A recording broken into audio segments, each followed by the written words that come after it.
T-34 adalah tank kelas medium yang menjadi tulang punggung pasukan darat Uni Soviet. Tank kebanggaan pasukan merah di era Perang Dunia Kedua. Juga menjadi simbol kemenangan Uni Soviet saat berhasil mengakhiri perlawanan Nazi Jerman. Sejarah terciptanya T-34 dimulai pada tahun 1931,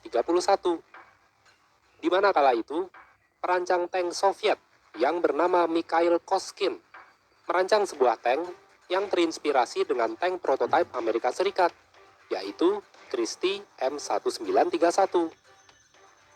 Walter Christie adalah sang perancangnya.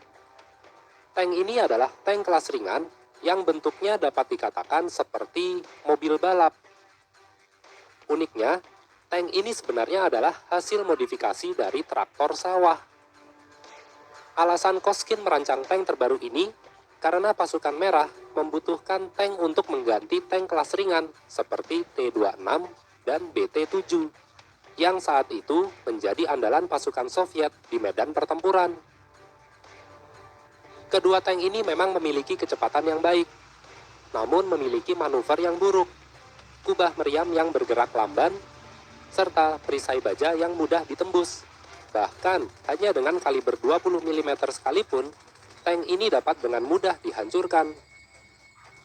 Kelemahan ini terlihat saat terjadi perang perbatasan menghadapi Jepang pada tahun 1932 hingga 1939. Walaupun pasukan Soviet berhasil memukul mundur pasukan Jepang kala itu, tapi catatan performa tank Soviet dinilai sangat buruk. Soviet kehilangan sebanyak 340 tank, sedangkan di pihak Jepang hanya 43 yang hancur. Yang lebih miris, Jepang adalah negara yang tergolong lemah dalam kekuatan kendaraan tempurnya, terutama kekuatan tank mereka. Setelah pertempuran tersebut, Koskine meminta izin kepada Joseph Stalin untuk merancang tank kelas medium sebagai pengganti T-26 dan BT-7. Prototipe tank ini adalah A-32. Koskine menamainya sebagai tank universal. Pada awalnya, tank ini memiliki lapisan perisai baja setebal 32 mm, mesin diesel model V234, dan dipersenjatai dengan meriam L10 kaliber 76,2 mm. Setelah beberapa revisi kemudian, lalu pada tahun 1939, tank ini diperbaharui dengan menggunakan trek yang lebih lebar. Lapisan baja dipertebal menjadi 45 mm dan mengganti meriam dengan L11 kaliber 76,2 mm. Maka desain prototipe A32 ini akhirnya mendapat persetujuan produksi untuk dilakukan uji coba. T-34 adalah nama yang dipilih oleh Koskine karena tank ini adalah salah satu tank impiannya sejak dahulu, tepatnya pada tahun 1934, yang akhirnya menjadi kenyataan. Produksi pertama T-34 ini ditinjau langsung oleh Stalin di Moskow pada tanggal 17 Maret 1940. Uji coba yang dilakukan adalah menguji T-34 untuk melewati berbagai medan seperti salju, lumpur, dan hutan, lalu melakukan manuver di area perkotaan dan kemampuan jarak tempuh. Hasilnya cukup memuaskan. Stalin terkesan dengan performa yang ditampilkan oleh tank terbaru ini. Dia memberinya julukan sebagai burung walet kecil. Sayangnya, sebelum T-34 disempurnakan, Koskine meninggal dunia pada 24 September 1940 akibat radang paru-paru yang parah. Ditambah lagi, dia kelelahan akibat terlalu memforsir diri dalam pengerjaan T-34. Maka, perancang tank lain yang bernama Alexander Morozov menjadi orang yang melanjutkan pengembangan T-34 dan produksinya dikebut pada tahun 1941. T-34 memiliki lapisan baja pelindung yang miring 60 derajat dengan ketebalan 45 mm. Dipersenjatai dengan meriam F-34 kaliber 76,2 mm, senapan DT machine gun kaliber 7,62 mm, mesin diesel V12 model V234, dan tank ini sanggup mencapai kecepatan 43 km per jam. T-34 memiliki 4 kru, 1 sang komandan yang juga sebagai operator radio, 1 pengemudi, dan 2 orang yang bertugas sebagai pemuat meriam, penembak, dan sekaligus pemegang senapan mesin. T-34 pertama kali diterjunkan di medan pertempuran pada 22 Juni 1941, di saat Jerman melancarkan operasi Barbarossa menuju ke Uni Soviet.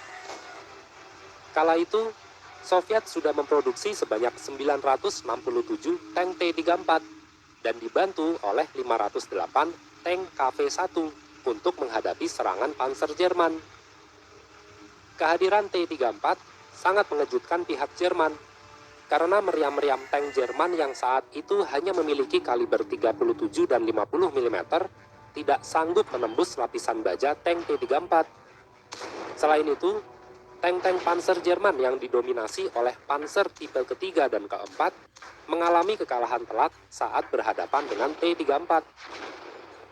T-34 mendapat apresiasi dari seorang jenderal divisi panser Jerman yang bernama Paul Ludwig Ewald von Kleist. Dia menyebut T-34 sebagai tank terbaik di dunia. Apresiasi juga datang dari Hans Guderian, yang juga seorang jenderal angkatan darat Jerman. Dia mengatakan bahwa T-34 jauh lebih unggul daripada tank-tank yang dimiliki Jerman. Performa T-34 dalam menghadang serangan invasi Jerman dinilai sangat baik dan terbukti efektif. Sebelum pada akhirnya, Jerman memperkuat divisi panser mereka dengan dikeluarkannya panser tipe keempat dan kendaraan serbu Stuck tipe ketiga versi Aus G. Diperburuk lagi, Jerman mengeluarkan tank terbaru mereka, yaitu tank Tiger dan tank Panther, yang sanggup menghancurkan T-34 dengan mudah, bahkan dari jarak lebih dari 1 km. Namun, keberuntungan berada di pihak Soviet, karena intel mereka memberikan informasi bahwa produksi tank Jerman terkendala dengan kurangnya material, sehingga Soviet lebih memiliki keuntungan dari sisi jumlah yang jauh lebih banyak.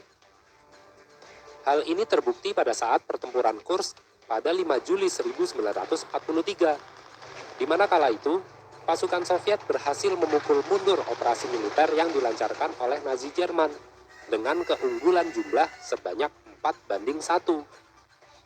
Soviet memang memenangkan pertempuran, tapi jika bicara soal performa, T-34 dinilai masih sangat kurang efektif dalam menghadapi kekuatan tank-tank panser Jerman, terutama saat menghadapi tank Tiger. Bahkan untuk menghancurkan satu tank Tiger, mereka harus mengorbankan lebih dari 5 tank T-34. Itu pun harus dengan jarak yang sangat dekat, serta harus menembaknya dari samping atau belakang. T-34 memiliki lapisan baja yang dapat dikatakan kurang baik untuk menahan meriam dengan kaliber di atas 75 mm. Lalu ruangan di dalam tank tergolong cukup sempit. Hal ini sangat berbahaya karena jika terkena tembakan meriam berkaliber besar, maka dapat mengakibatkan seluruh kru tank tidak sadarkan diri akibat pecahan dari lapisan baja. Setelah pertempuran Kursk, evaluasi akan pengembangan T-34 kembali dilanjutkan. Kali ini, lapisan baja gubah meriam dipertebal hingga 90 mm. Dipersenjatai dengan meriam ZIS S53 atau D5T dengan kaliber 85 mm yang lebih kuat. Sisanya masih mengacu pada spesifikasi T-34 versi awal, yaitu tetap menggunakan senapan DT machine gun kaliber 7,62 mm dan mesin diesel V12 model V234. Kelebihan lainnya adalah kecepatannya yang lebih baik daripada sebelumnya, yaitu sanggup mencapai kecepatan 55 km per jam. Versi pengembangan T-34 terbaru ini adalah T-3485. Selama diterjunkan di medan pertempuran, T-3485 lumayan efektif untuk mengimbangi kekuatan tank-tank berat Jerman. Ditambah lagi, biaya produksi yang cukup murah memberi kelebihan dari sisi jumlah. Di saat Jerman hanya sanggup memproduksi 2027 tank Tiger dan 6.557 tank Panther, Soviet sudah berhasil memproduksi sebanyak 22.559 tank T-3485. Kelebihan inilah yang membuat pergerakan pasukan Soviet tidak terbendung oleh Jerman, hingga dipukul mundur sampai menuju ke Berlin. Meski T-34 bukanlah tank revolusioner, T-34 bukanlah tank yang lebih tangguh daripada tank Jerman, tapi T-34 adalah tank yang identik dengan kemenangan Uni Soviet di era Perang Dunia Kedua. Tank yang mengantarkan kedatangan Nazi Jerman kembali pulang ke ibu kota Berlin, serta tank yang selalu menemani setiap pergerakan pasukan merah hingga berakhirnya Perang Dunia Kedua.